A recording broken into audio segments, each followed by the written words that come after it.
Hey, deep fried. Neurons here.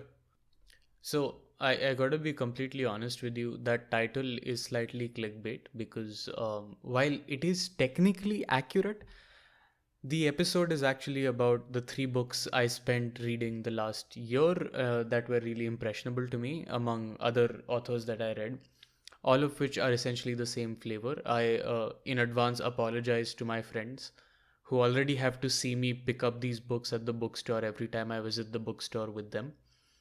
And thank you for waiting patiently for another episode for what, 18 months? 16 months, something like that. Sartre, as most of you would know, is definitely one of the most impressionable and well known names of the 20th century.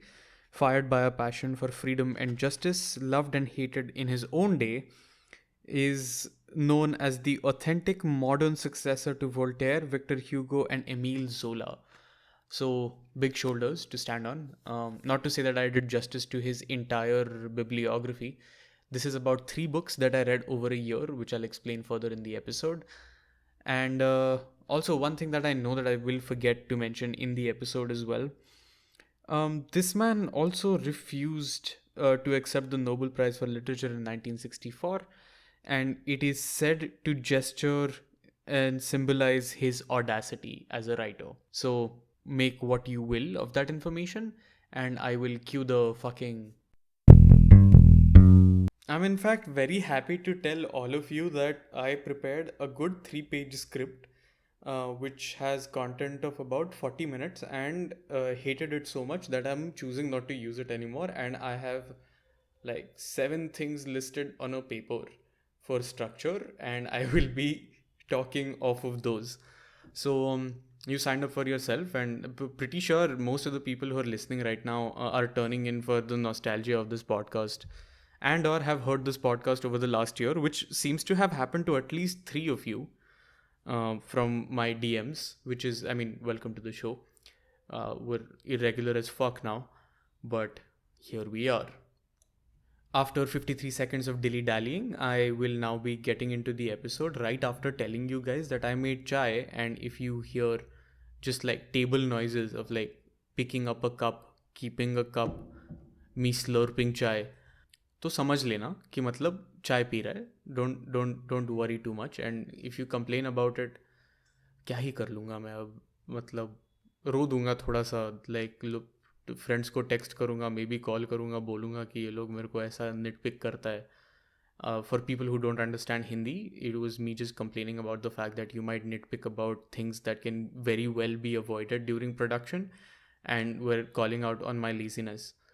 And at 1 minute 40-second mark, we will now be starting with the actual episode.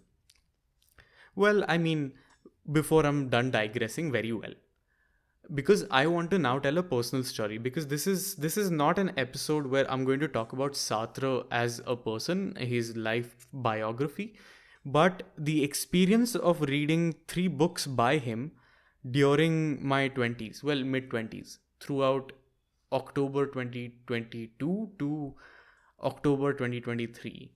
So don't try to go to your college professor with these notes as your homework, because you will you will definitely will not pass that class. However, if you want to hear this to impress your professor while being introduced to Sartre, be my guest completely. Like, that is what it is designed for. This is the kind of style of reading I had the time for over the last year. So, like, make of that what you will. And we will begin our story with a little bit of a context as to who I am behind the mic. I am unfortunately a person who lives and breathes and has to go in the outside world and buy groceries. As disgusting as it makes me sound, I apologize for all grocery enjoyers that I butcher it and then put it in my food and then consume it in a capitalistic society that is completely built on oppression on multiple levels. But ये सब institutional damage के साथ कंप्लिसिटी और synchronisation achieve करके मैं adulting कर रहा हूँ, which basically means I'm adulting with synchronization with this oppressive system because I don't have a choice. I like my lifestyle. Which is a very interesting segue to go into where we are. Because this started on a Hinge date where I realized that the other people not only perceive me, but remember me, go home, and have opinions on the kind of person I am.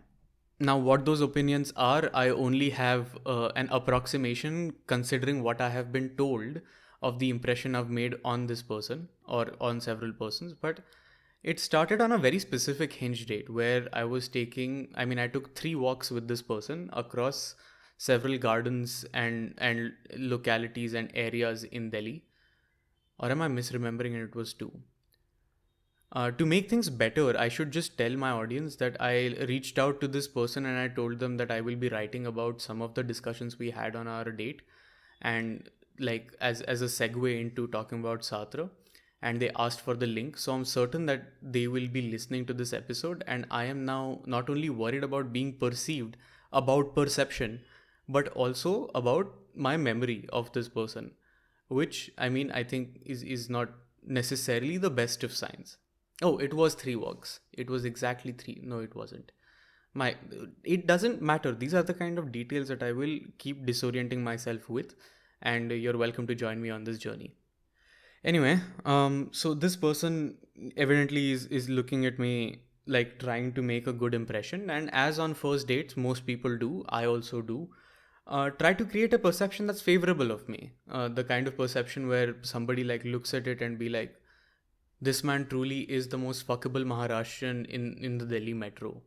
The reason I said that is because I made a playlist by that name, and I do think it is fucking banging. Like it crosses some genres and has some brilliant songs. Of course, depending on who you ask. But moving on, this person then looks at my performance of amicability and tells me that why do you class pass so much? And my official reaction to that information was, that's it. Brain.exe had stopped working because I realized that other people can perceive it. When I tell them that I am from a certain background and now I live and do and say certain things in social situations and or even in personal dialogue, which very much are disingenuously betraying the etymology of how I thought about those concepts or how I articulated these concepts in the first time. Essentially, if class divides society, then it divides society on a fundamental way where your memory of what childhood looks like, what a holiday looks like, what vacation looks like, what parenting looks like, what healthy boundaries look like, all will be determined by the amount of privilege that your place in the class system will provide. Now, these are harsh realities of society, and unfortunately or fortunately, that they affect all of us. And class passing is the habit that a lot of us just imbibe, which is like code switching, where just for professional reasons and or social reasons or some really deep rooted insecurities that people like me carry within themselves, we act and articulate the way the cultural memory of another person who belongs to another class would do the same. Of course, like social mobility will also determine these factors because eventually, if social mobility has dictated that you make a certain amount of money after a certain amount of time and have now achieved social mobility where you've made more money, and that's why you have access to much more activities where you would participate in a certain class or sect of society, then your class performance will also change accordingly. And when you have achieved this kind of sophistication will also show certain fractures in society which are slightly more complicated. And now I understand a completely different tangent to talk about in a very Marxist way, which is semi-relevant. I'm not saying it's completely irrelevant to the way we will be discussing Sartre today. But over the course of this Hinge date, we also discussed my pathological need to seek validation from coming across or seeming intelligent. Sometimes it also leads me to say I know things about things I know nothing about, and or I know in more depth about things than I know about. And it goes a long way in maintaining a social image of an intelligent person, which I have come to realize that I'm really not. I have a habit of reading and then talking about things, which is slightly different than actually having like cognitive abilities that can contribute to productive work product. These are separate and unrelated work insecurities that I have now acquired over the course of adulthood. You're welcome. I'm sure तुम लोगों ने भी अपना अपना थोड़ा एक like a unique flavor must have been gathered by all of you. So all this perception got me thinking about the last time I read about somebody who had such a trouble with being perceived or perceiving, and how both those things interacted with each other. And it got thinking about the biggest artwork that Jean-Paul Sartre ever created, and his youngest book yet, which by even by him is considered one of his best works, Nausea. But before we get into Nausea and how it relates to this, I want to talk a little bit about Jean-Paul Sartre himself. Jean-Paul Sartre was born in 1905 and lived till 1980, till the ripe old age of 75. And he had a great influence on many areas of modern thought. He was like a writer of quite a bit of brilliance and originality, and he worked in many different genres. Like, he was a philosopher, a novelist, a dramatist and playwright, a biographer, a cultural critic, and a political journalist. And he explored the meaning of human freedom in a century overshadowed by total war, because his youth was essentially spent during the two world wars, his childhood during the First World War and his youth during the Second World War. In 1939, when the war broke out between France and Germany, like the Second World War, he was conscripted to the French army. A year later, in 1940, after France had already fallen, he was captured and imprisoned in Trier, a city in East Germany. Soon after that, he escaped from imprisonment and then played an active role in the French resistance to the Nazis until they won the Second World War and France was liberated. I think this is very consequential information in the light of the things I have read by him. So, the first thing that I read by him, and the only thing I had read by him for a very long time, was La Nausea, which is Nausea, the book I was talking about, his most popular book, which was written in 1938 before his conscription into the French army. And the second thing I read by him during this time was The Age of Reason, which was published in 1945, the year that the Second World War ended. The third and final thing, which is the most impressionable thing he's written according to me, but the reason it's most impressionable is because it's the most accessible piece of literature I've read by him, is a play called No Exit, which very interestingly I had the chance to see dramatized on stage by the drama queens Pune. Some of the oldest listeners of Deep Fried Neurons might remember them as Vasudev spent some time talking to us about chicken of all things. I worked with them as well, so probably why I'm throwing a shout out. Good play though. I do recommend checking it out if it ever visits your city and or you're in Pune and they do it again. Please do it again. Right, back to Sartre and his books. Let's start with Nausea. Nausea is about this literature professor who is currently in his 10th year of writing about this French aristocrat. Like, he spent 10 years of his life researching and writing about this French aristocrat, and he lives in a town that he doesn't really like, and he just hangs out at cafes, and he actually doesn't need to work for a living. So he's your standardized armchair intellectual that visits cafes to chill there. He doesn't really have many friends because I assume because he's insufferable. I know I am, and I am quite consistently like insufferable, and I relate pretty hard to this man. Oh shit, I gave away the spoilers.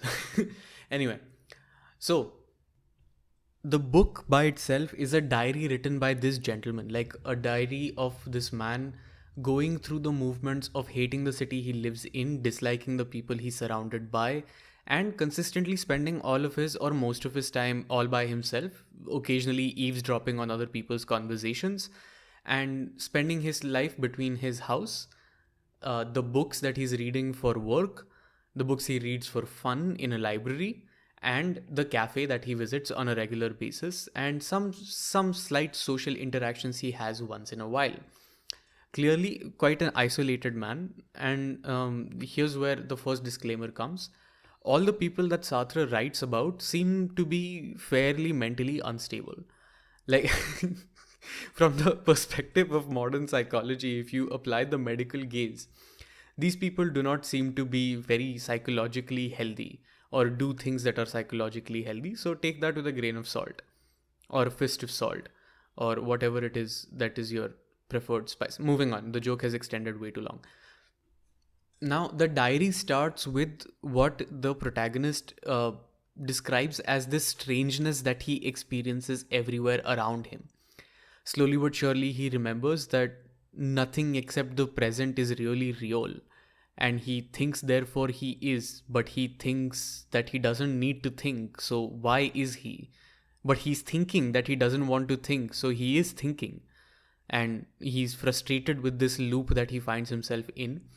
And slowly but surely, this absurdity of his perception of the world kind of spreads all around him. He realizes that he's researched this aristocrat who lived a long time ago, and the way people consume his life, the aristocrat's life, is when they need an escape from the present, when they want to escape into something that is not the ever living agony of their own present, or the anxiety that comes with, or the uncertainty that comes with living in the present.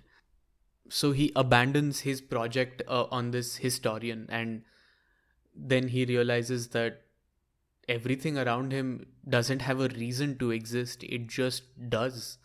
And anything that has reason to exist was created by humans and assigned purpose, but it actually just exists and has no purpose. It is used for purpose because it serves utility, but it can be used in a varied, like, multitude of ways.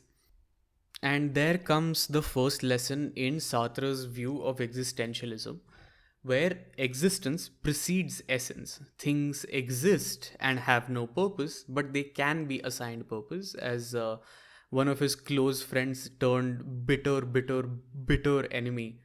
I think I added too many bitters, but it was a little bitter, I have to admit, from what I read.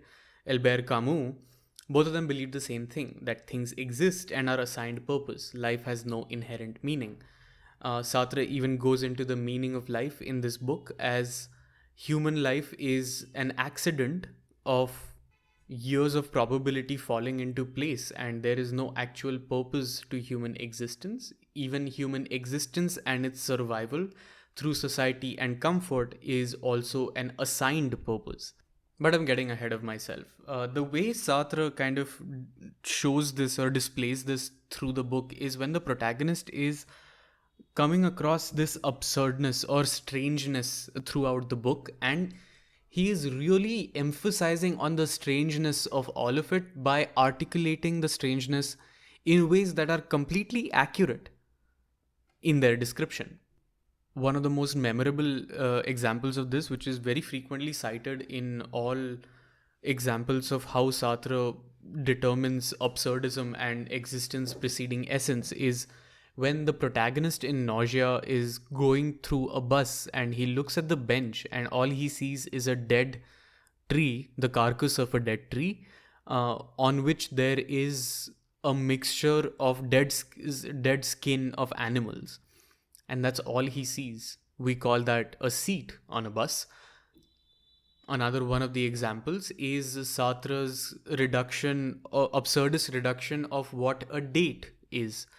Essentially, it is, pieces of stone that have dead meat and plants on it, which is being consumed by two animals who are evaluating the prospectus of rubbing genitalia together, even exclusively with each other, or just that night, or for a few nights that come in the immediate future but not for the entire future, or at this, you get the drift. The date can have multiple purposes and intentions in terms of evaluation of rubbing genitalia or not rubbing genitalia at all, and just like quality time that is romantic and not sexual or physiological at all.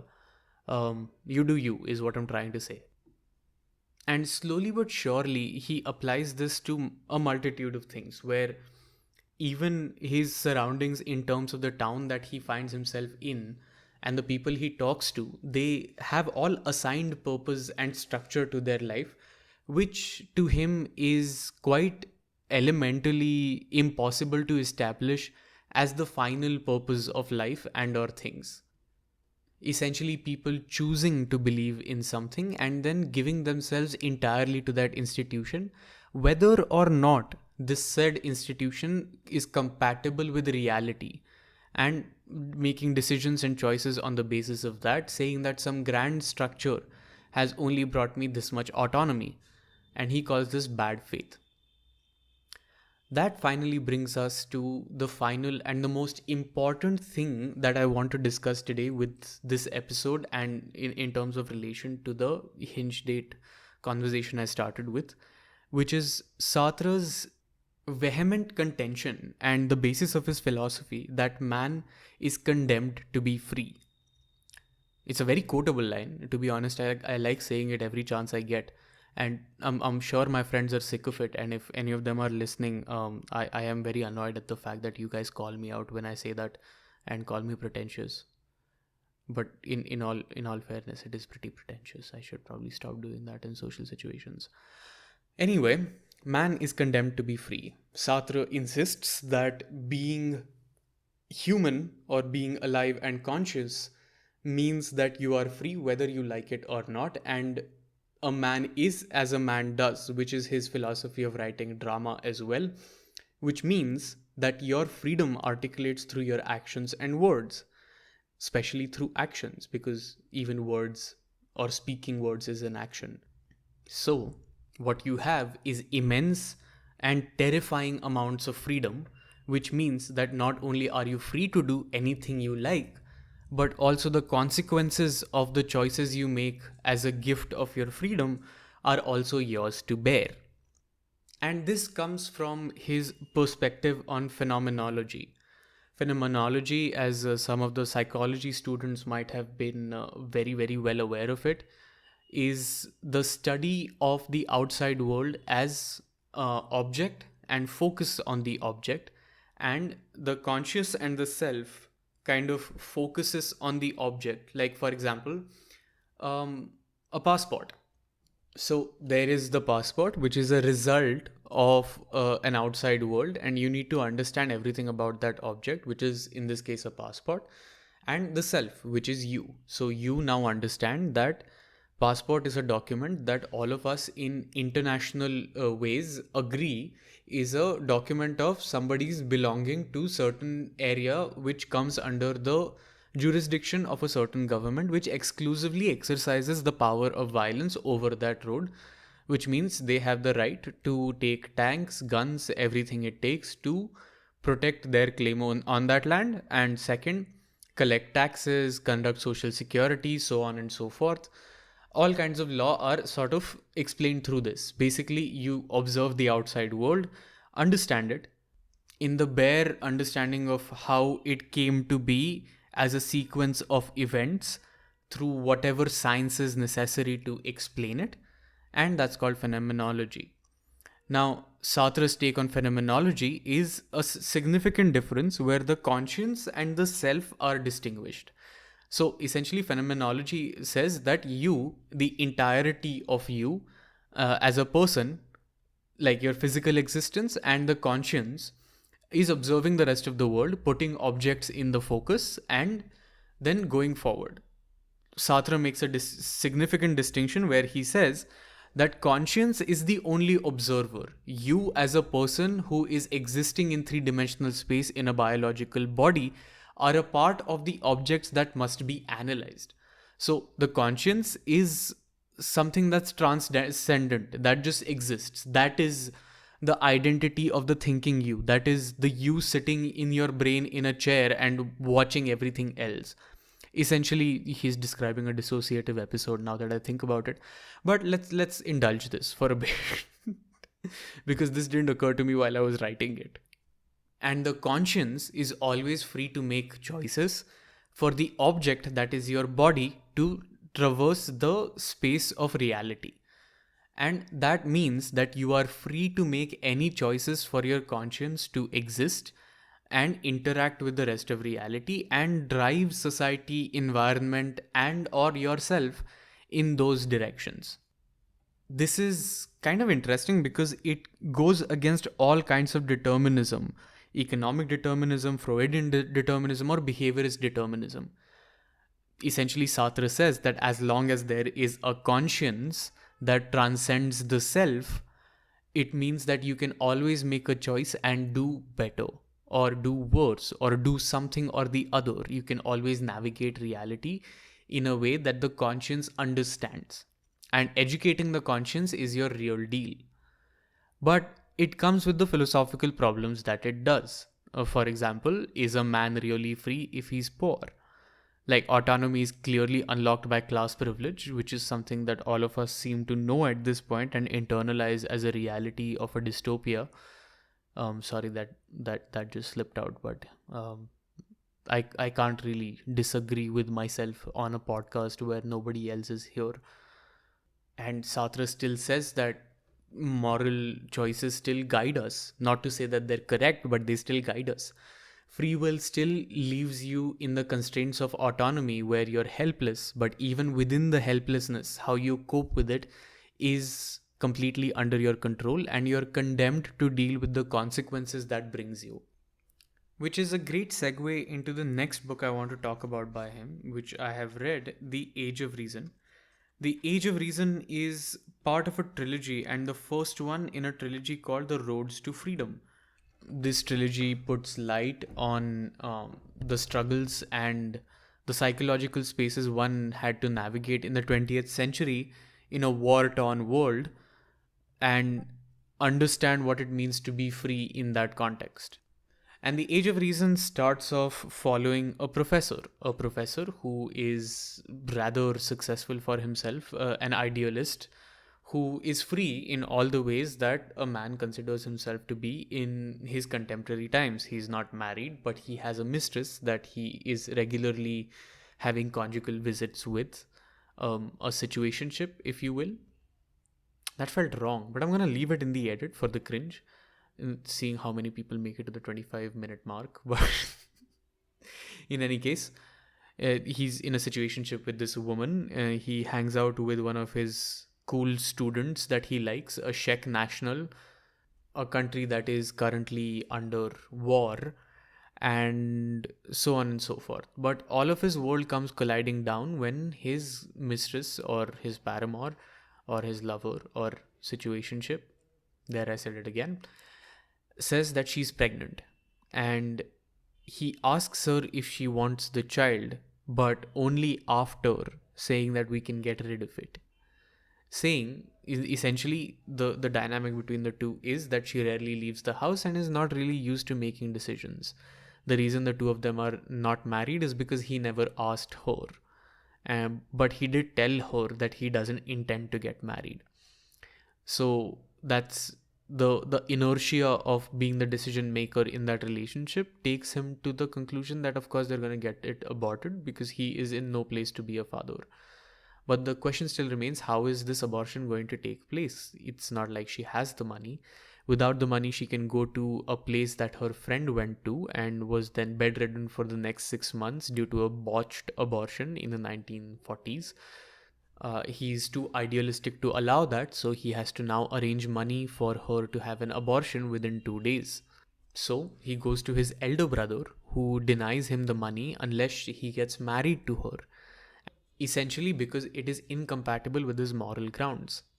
Then he tries to get a loan, which doesn't work out because he is in insufficient debt, even though he's a government officer. Meanwhile, his communist friend comes to him and tells him that the country is ripe for a revolution because there is a war in Spain where there is an anarchist and communist movement which essentially does collapse on itself later. But that's a history lesson for another time.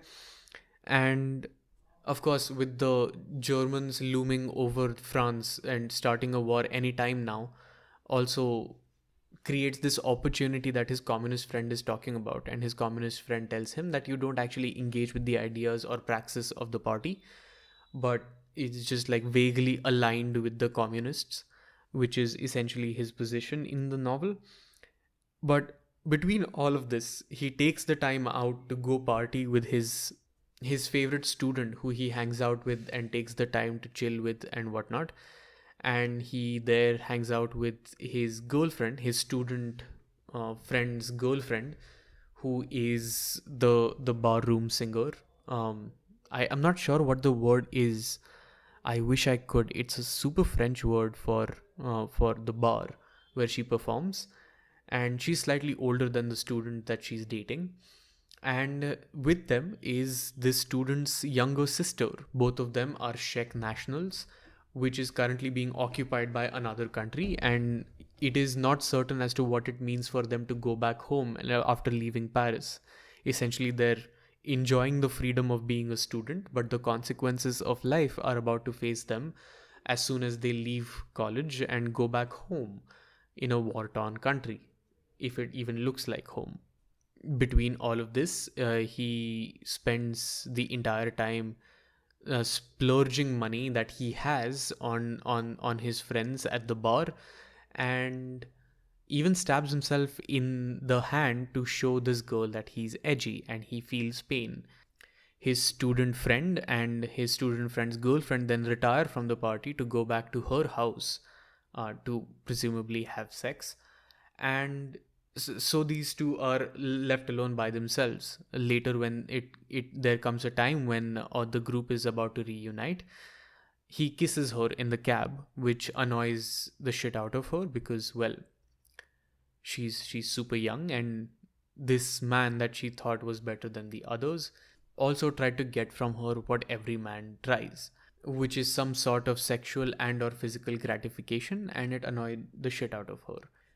Meanwhile, the student friend of his, whose sister he was hanging out with, is now pale, and he's afraid to death because a lot of evidence of him being in the room of his girlfriend, the student's girlfriend, is now there, who was a rampant heroin addict, and she had quite a bit the night before. The next morning, when he woke up next to her, she seemed to not respond, as if she was dead, and he refuses to go back in there. So our professor protagonist valiantly volunteers to go inside and retrieve any evidence of his presence, including his documents, so that he can go back to his war torn home country. And he has decided, even if she's alive, the student does not want to see her because even though they experienced love, he does not want to deal with it right before he's going home. And so he goes in and he retrieves all the evidence, but seeing that she's dead on her bed, he can't help but resist looking in her safe and taking the money there, which was just enough for the abortion. And just as he's leaving, the woman who was presumed dead due to heroin overdose now wakes up, and now is just too awkward to keep the money back. There's no opportunity for it. He tells her that her boyfriend doesn't want to see her again and he will be leaving today to go back home. And then he goes back to his girlfriend who's pregnant and tells her that he stole the money from a woman he thought was dead but isn't really. And she slaps him across the face and tells him that she doesn't want to see him again. And he didn't even ask her if she wanted the child. He had decided that they don't want the child. So now his neighbor is going to marry her and they're going to raise the child as their own. And he has nothing to do with them. And she doesn't want anything to do with them. He goes back home only to be accosted and confronted by the woman he stole the money from. Following which interaction, he's told by his neighbor that the reason he's marrying his ex-girlfriend is because he's a homosexual man, and this is a marriage of convenience for him where he can maintain appearances of appearing a man who can sire children or have children. But before we get onto the commentary of, the helplessness that comes with the consequences of your actions and trying to do the right thing, even a charming protagonist who seems to take all the correct decisions while considering all the horrible implications and actions, regardless of moral judgment, seems to be relatable.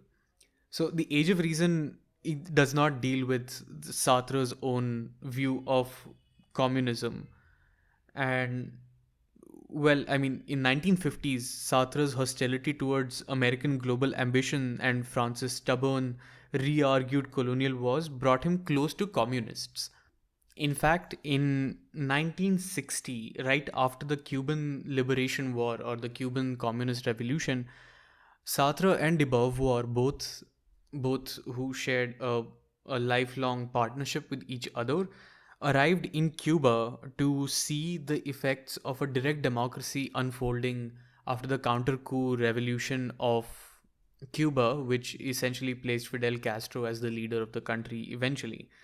However, his relationship with the Soviet Union was significantly more complicated. In 1956, the Soviets repressed the Hungarian Revolution and terminated that affair that Sartre had with Soviet ideology. In What is Literature, Sartre wrote, quote, "The politics of Stalinist communism is incompatible with the honest practice of the literary craft." This was right after Jean Paul Sartre was denigrated by the communist press as an agent of the Wall Street and a hermetic philosopher, essentially accusing the man as an armchair intellectual. His post war politics got him in quite a bit of disagreement and quite a bit of bitter conflict with his contemporaries like Albert Camus as well, who made like a prime target out of him, calling him the opium of the intellectuals. And Sartre even went ahead to like rebuke Camus by saying, to merit the right to influence men who are struggling, one must first participate in the struggle. So it got a little spicy, I must say. But besides the tangent of their political bickering and the praxis of politics, that's kind of where I stand in terms of where I come in terms of relating to this conversation. Because, okay, we're free, the conscience is learning, articulating, observing the phenomenon across it, but the agency of the individual that you objectify in your phenomenology, essentially saying that your conscience is observing you as a participant in your environment, then your autonomy is essentially limited by the skill set that you acquire and the knowledge that you acquire. So, agency is essentially helpless. What does that make you? That makes you just a helpless conscience going through and observing life. And that was further validated as an interpretation of a lot of his work in the last thing I want to talk about today, which is No Exit. No Exit, to be honest, is the funniest of all three that I came through. It essentially sees a journalist who was a deserter, a woman who seduced her cousin's wife, and a woman who threw her own child in the well because she did not want to take care of her and instead wanted to party, are all stuck in hell together, and their their idiosyncrasies essentially determine that the two of them, which is the journalist who wants to believe himself to be a forgiven chivalrous man, cannot bring himself to provide physical affection to a woman who only cares about physical affection from him, all while the woman only cares about physical affection or attention from this woman because she is desired by the men. So all of them are stuck in each other's desires in an incompatible way, and this is where he says the thing he is super popular for, which is hell is other people. The reason I think hell is other people comes across in this play is because the entire point of the play seems to be that the delusions that we create about our own self identity and the observed reality of who we are is often incompatible with each other.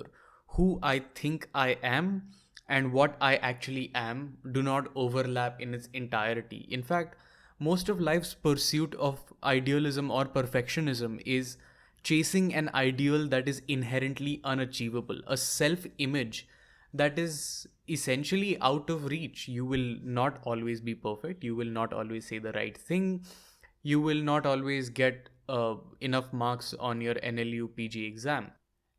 And those things really shatter your self image in a way only if they are perceived. So, the only real way you can ever really break the delusions that you build about your own self identity is when you're perceived. So, ever since this date, I live in a paralyzing fear of being perceived because my delusions are delicate. And as edgy as I like to be in a social interaction, I still have to admit that I am in no way completely in touch with how many pathological manifestations of behavior and insecurities I count. And most of them persist because I refuse to be palpably aware of them. Not to mention the fact that if I become a conscience that is evaluating myself as a participant in my own environment, then I will be constantly cringing because I am just not skilled enough for the ambition that I carry in terms of what I want to do with the environment around me. And the fact that my real motivation is serotonin makes me feel like there is very little authenticity to any grander schemes I may have planned about my life.